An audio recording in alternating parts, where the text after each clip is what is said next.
Minsan ang pag-ibig ay hindi lang basta nararamdaman, kailangang ipaglaban at sa kwento ni na Cassandra at Delton, ang tadhana ay tila mapaglaro mula sa isang relasyong itinago sa mga pagsubok na sumubok sa kanilang paninindigan hanggang sa araw na finally magiging isa na sila sa harap ng altar. Pero hindi naging madali ang lahat mula sa pressure ng pamilya, sa mga multo na nakaraan at sa banta ng mga taong gustong humadlang sa kanila. Nagawa nilang panindigan ng isa't isa. Ngayong araw, masasaksihan natin ang rurok ng kanilang pagmamahalan, ang kasalang matagal nilang hinintay at mga pangakong tanging sila lang ang makakaintindi. Magiging sapat kaya ang pag-ibig nila para talunin ang lahat ng panghusga ng mundo? Tara at samahan niyo kung tunghayan ang bawat luha, bawat ngiti at bawat sumpaan sa pinakahihintay na araw ni na Cassandra at Delton.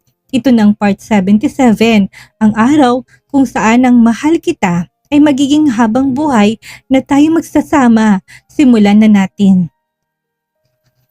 Nasa sofa pa si Cassandra dahil hinintay niya makauwi si Delton. Nag-overtime si Delton dahil may ka-meeting pa ito ng client nila. Alas 8 na ng gabi pero wala pa rin ito. Hindi pa rin kumakain si Cassandra dahil gusto niya na makasabay sa pagkain si Delton. Abala si Cassandra na nakaharap sa iPad niya habang nasa sala. Cassandra, iha. Naagaw ang atensyon niya nang dumating si Chairman at si Anton. Chairman, Dad, magandang gabi po. Wika niya. Saka siya tumayo. Ano pang ginagawa mo dito? May hinihintay ka pa ba? Tanong ni Anton. Hindi pa umuwi si Delton, Dad. Hinihintay ko lang po para sabay na kaming kumain. Kayo po ba? Kumain na po ba kayo? Tanong niya rin. Napaseryoso ng mukha si Chairman saka to naupo. Naupo na rin si Cassandra dahil baka may sasabihin pa sa kanya si Chairman. 2 buwan na lang ay kasal niyo na. Sa tingin ko, kailangan ko kayong kausapin na dalawa kapag dumating si Delton. Mauna ka nang kumain, iha. Hindi tayo sigurado kung anong oras na makakauwi si Delton. Seryosong sambit ni Chairman. Nag-message po siya sa akin na pauwi na po siya. Hintayin ko na po. Napapabuntong hininga naman si Chairman.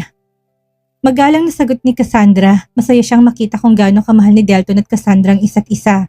Kung ganon, sabay-sabay na tayong kumain. Anas ni Chairman. Napatango na lang si Cassandra. Ang mommy mo si Celine kumain na ba? Tanong ni Anton. Opo, Dad. Kanina pa sila umakyat sa kwarto dahil mukhang inaantok na si Celine. Napatango na lang si Anton sa kanya hinubad ang suit niya. Ilang minuto lang naman ang lumipas ang dumating na si Delton. Bahagya pang nagulat si Delton na makitang nasa sala pang kuya niya at ang daddy niya. Kasama si Cassandra. Ang akala niya kasi si Cassandra lang ang naghihintay sa kanya. Mabuti naman at dumating ka na. Gugutumin mo bang magiging asawa mo sa kakahintay sa'yo?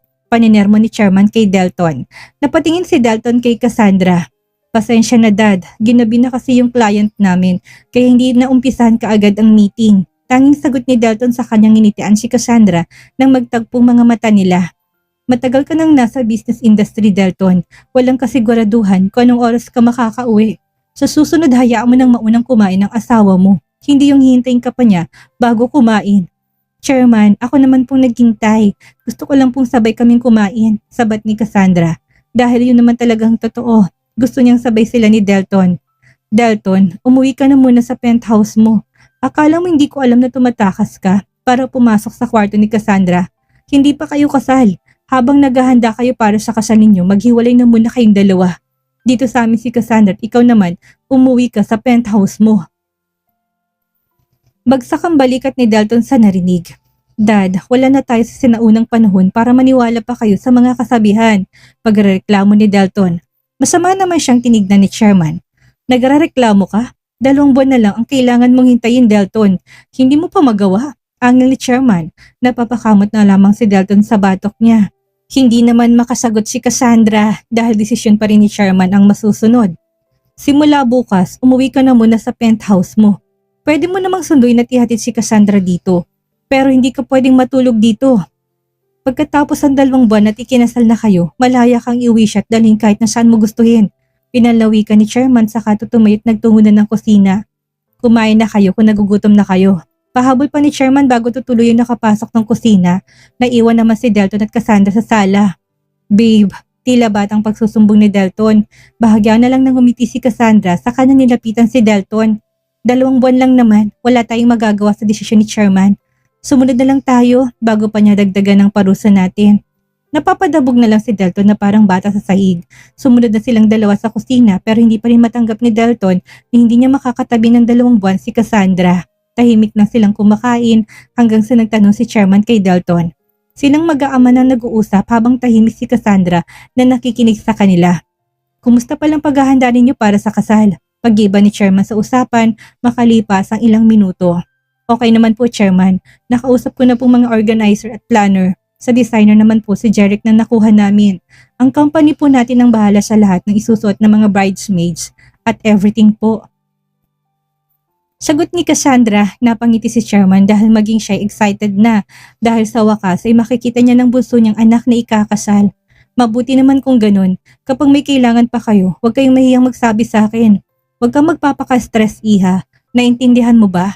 Hayaan mo ng mga organizer at kung sino man yan ang gumawa sa paghahanda ng kasal ninyo. Honest ni Chairman. Tumangot ngumiti naman si Cassandra. Okay naman po ako, Chairman. Sa totoo po, hindi ko naman po ramdam ang pressure at stress dahil tinutulungan po ako ni Mommy Dahlia at ng mommy ko. Marami po akong kasama kaya na-enjoy ko pong paghahanda para sa kasal. You don't have to worry about me po, Chairman. Nakangiting sad ni Cassandra. 2 buwan na lang ang kasal ninyo.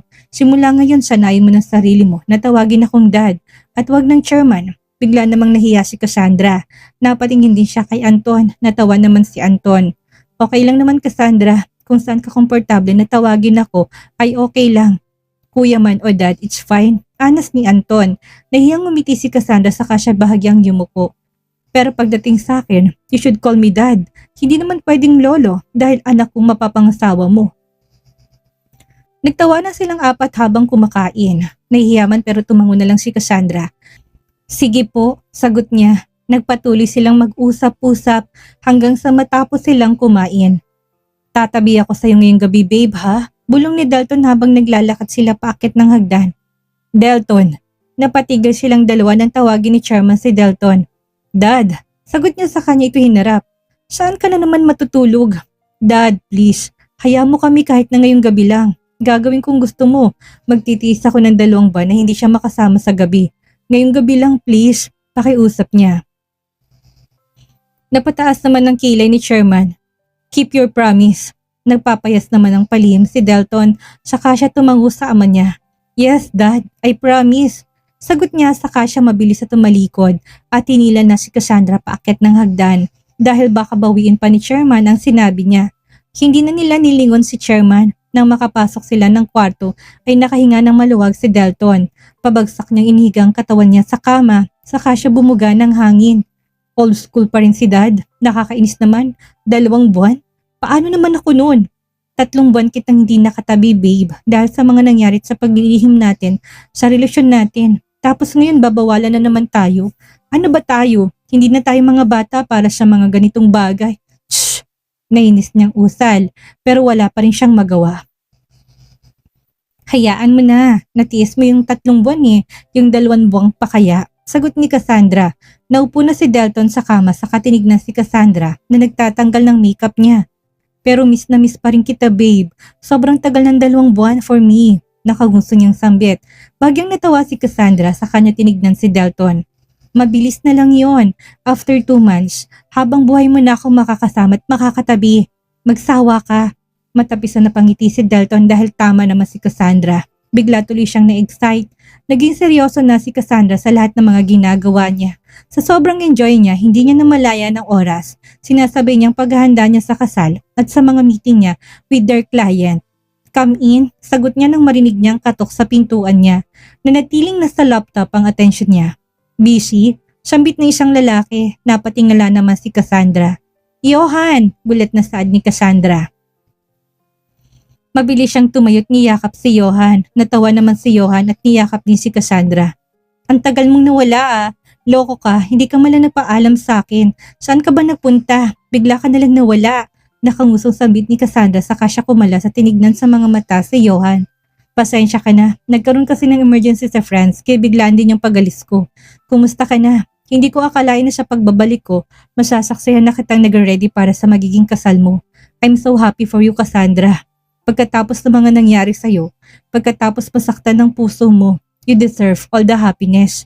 Napangiti naman si Cassandra. Siguro naman ay deserve niyang lahat ng kasiyahang nararamdaman niya ngayon. Thank you, Johan. Sincero niyang saad. Naupo na silang dalawa para makapag-usap. Bumalik ako para tulungan ka sa mga isusuot ng mga bridesmaids at sa groom. How about your wedding gown? Kapag wala ka pang napipiling design, pwedeng personal kong gawin yun para sa'yo. Ngumiti si Cassandra. Thank you, Johan. Pero okay na yung wedding gown. Malapit na ring matapos. Ang hindi pa tapos ay sa mga abay at sa parents. Then let me help you. Don't worry, hindi kita sisingilin. Natawa si Cassandra. Kung ganon, salamat na kaagad. Pagkatapos nilang magkape, ay nihatid na si Cassandra si Johan sa design studio para samahan si Jeric. Magiging mabilis ang lahat at siguradong magiging maganda ang kalalabasan dahil mga magagaling na designer ang person na nagagawa para sa mga isusuot ng mga abay at mga magulang. Nang matapos ang wedding gown ni Cassandra, sinuot niya kaagad yon at nang masiguro nilang saktong-sakto sa kanya ang gown niya, nasa labas naman si Delton habang sinusuot kay Cassandra ang wedding gown. Tinignan niya ang sarili niya sa salamin saka siya napangiti. Wala pa siyang makeup pero hindi yun halata dahil mas makukuha ang atensyon ng mga bisita sa suot niyang wedding gown. Okay na po ba, ma'am? Ililis na po namin ang kortina, saad ng mga empleyado nila. Tumango naman si Cassandra saka siya humugot ng malalim na buntong hininga. Nakaupo naman sa sofa sa Delton, hinihintay na malihis ang kortina. Napaayos ng upo si Delton nang makita niyang nililis ng mga kortina. Dahan-dahan niya namang nakita si Cassandra at ang suot nitong wedding gown. Napalunok si Delton, pareho silang kinakabahan. Ngumiti si Cassandra, pero si Delton na natiling nakatitig sa maganda at maamo mukha ni Cassandra. Tila isang gadas ang nakikita niya. Nakafocus na lang siya sa mukha ni Cassandra.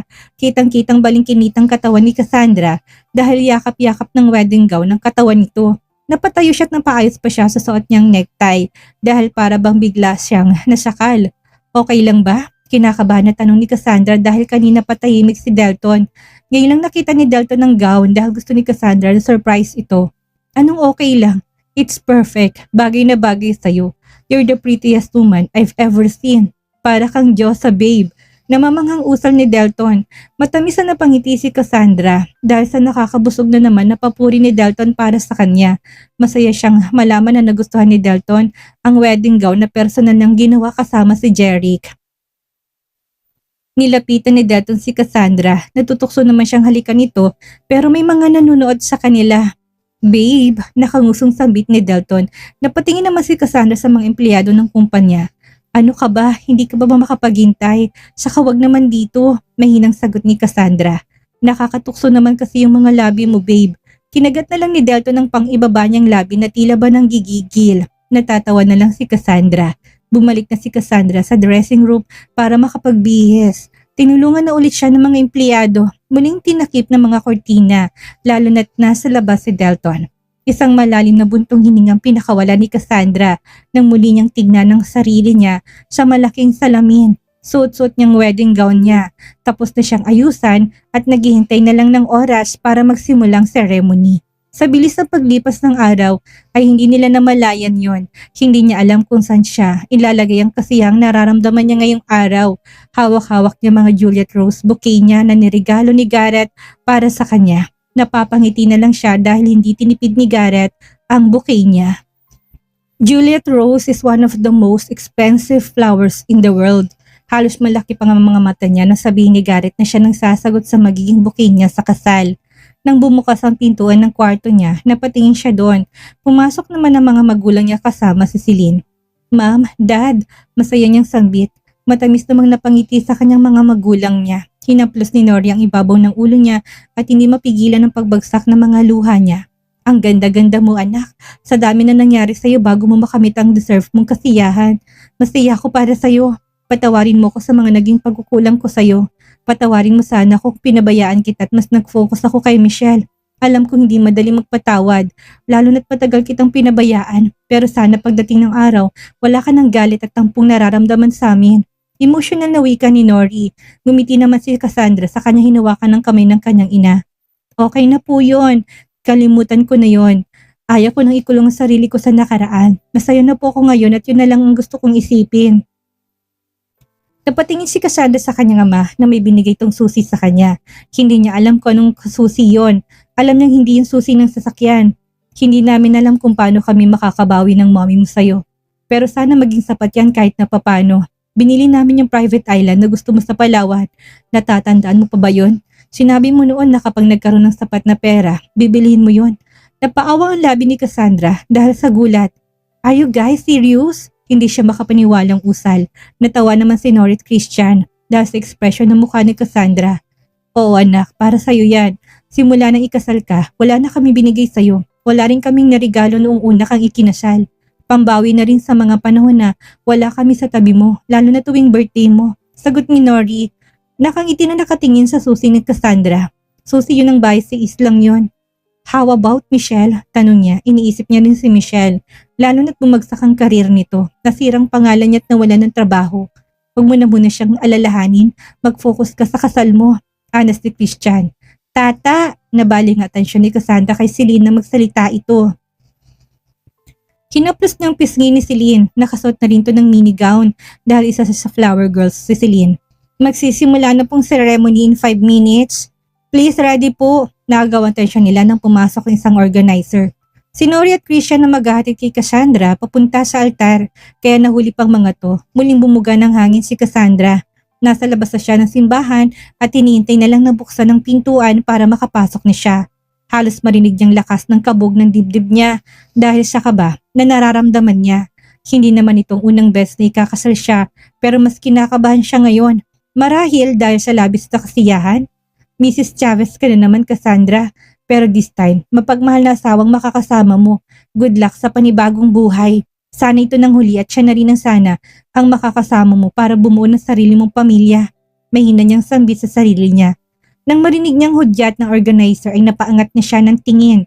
Mahigpit niyang hinawakan ng buki niya na mingid din ng halaga. Ngumiti siya at diretsong tumingin sa harap. Sa haba ng ay nalalakaran niya, halos hindi pa niya makita si Dalton na naghihintay sa kanya sa harapan. Napatingin siya sa mga guest, lalo siyang kinabahan dahil halos punong-punong simbahan. Hindi niya kilalang iba dito pero sigurado siyang isa sila sa mga business partners ng mga Chavez. Sinalubong siya ng mga magulang niya para ihatid na siya. Napangiti na lang siya sa mga to. Dahan-dahan silang naglakad. Nakafocus lang mga mata ni Cassandra kay Dalton at ganun din si Dalton. Bumuga rin ng hangin si Dalton habang pinapanood niyang babaeng mahal niya na naglalakad papalapit sa kanya. Ilang oras na lang ang natitira at magiging misis niya na to. Shit, may hinang usal ni Dalton dahil bigla na lang tumulong luha niya. Damn bro, are you crying? Nangasar na sambit ni Louie. Shit you, may hinang sika ni Dalton. Napakagiglabi siya nang ma-realize niyang nasa loob na sila ng simbahan kaya sinamaan siya na lang ng tingin ni Louie. Sa tagal kong nawala, uwili pala ako para dumalo ng kasal mo. Ani pa nito, hindi na lang pinansin ni Dalton ng kaibigan niya dahil gusto niyang panoorin ang magiging asawa niya. Napapabuntong hininga na lang siya dahil para bang tagal makarating ni Cassandra sa kanya. Kanina pa naglalakad ang mga to. Damn bro, she's beautiful. Mahinang usa ni Louie habang nakatingin kay Cassandra na ilang hakbang na lang ay makakarating na kay Dalton. Narinig yun ni Dalton pero hindi na lang yun pinansin pa. Gusto niyang pagmasdan ng kagandahan ng magiging miss niya. Sinalubong na ni Dalton si Cassandra. Napapailing naman si Louie na nasa gilid lang ni Dalton. Hindi ba siya makapaghintay? Mahina niyang sambit. Kapag ikaw naman ay kinasal, baka nasa gitna pa lang, sasalubungin mo na. Napalingon si Louie kay Garrett dahil sa pangasar nito. Ay, ikaw naman, hindi ka ba nanghihiyayang na iba na kami ng hawak ng dati mong asawa? Angin niya, gumisi si Garrett nang tignan niya si Louie. May kirot pa rin naman pero masaya ako para sa kanya.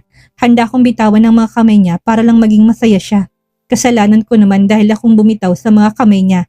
Pero masaya na ako makita siyang masaya kasama ng lalaking mahal niya at mahal siya. Napapakibit balikat na lang si Louie at hindi na sinagot pa si Garrett. Nagbigay galang si Dalton sa mga magulang ni Cassandra. Bago niya hinarap si Cassandra, napangiti sila sa isa't isa na magsalubong ng mga mata nila. Ikaw nang bahala sa kanya, iho. Sana kung paano mo siya mahalin ngayon, ganun pa rin hanggang sa mga susunod na taon. Habilin ni Christian, tumangon naman si Dalton. Asahan niyo po dad, ako na pong bahala sa kanya. Magalang niyang sagot. Nagsimula ng ceremony, tahimik lang naman si Cassandra at Dalton na nakikinig sa pari. Nang dumating sa magpapalitan ng vows ay humarap na silang dalawa sa isa't isa. Sabay pa silang napabuntong hininga na tila kinakabahan kaya natawa na lang silang dalawa. Unang magsasalita si Dalton kaya ngumiti siya. Nakafocus lang siya sa mga mata ni Cassandra. Pinagandaan talaga nila ang vow nila para sa isa't isa. Cassandra, loving you was never part of my plan. You were once someone I wasn't supposed to look at twice. Someone connected to my blood. Someone the world would say I should never fall for. But the heart doesn't follow rules, and mine chose you long before I admitted it. Sambit ni Dalton, muli siyang humugot ng malalim na buntong hininga sa kanya tinignan ng kamay ni Cassandra na hawak-hawak niya. I saw how you love, how you gave everything without asking for anything back. I saw how they broke you, and I hated myself for not protecting you sooner. Napayuko si Cassandra dahil ayaw niyang makita ni Dalton ang pagbagsak ng mga luha niya. Ayaw niyang humagulhol dahil masisirang makeup niya. I don't promise you a perfect life. I don't promise you a world without judgment. But I promise you this, no one will ever make you feel replaceable again. Napangiti si Cassandra. Hindi pa rin niya napigilan ang pagbagsak ng mga luha niya. Hindi niya alam kung bakit masyado siyang emotional habang pinapakinggan ng vow ni Dalton sa kanya. I will never make you beg for loyalty.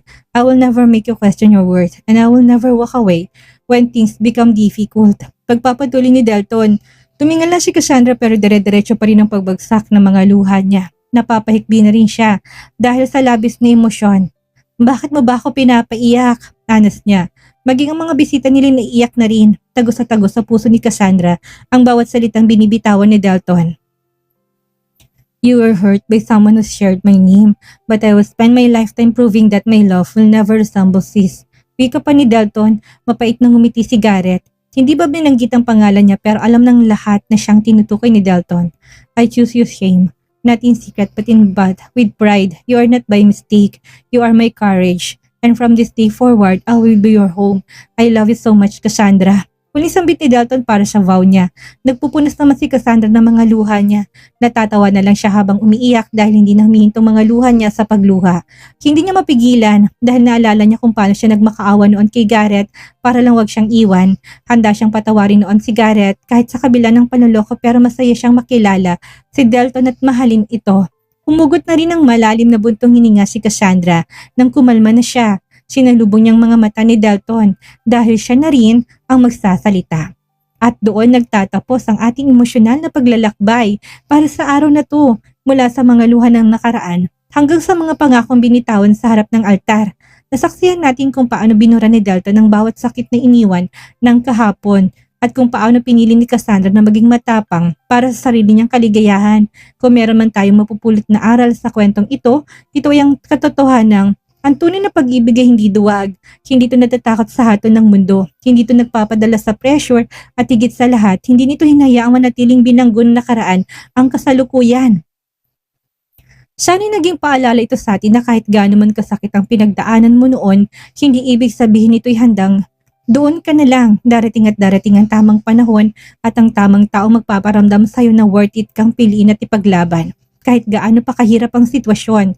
Salamat sa pagsama sa amin sa pagbabantay sa pag-ibig ni Cassandra at Dalton. Hanggang sa susunod na yugto, wag kayong mawawalan ng pag-asa sa pag-ibig. Akong inyong narrator, si Miss Maria. Huwag kalimutang mag-like, mag-comment ng inyong mga reaksyon at mag-subscribe para sa susunod na part ng ating kwento. Mag-iingat kayong lahat.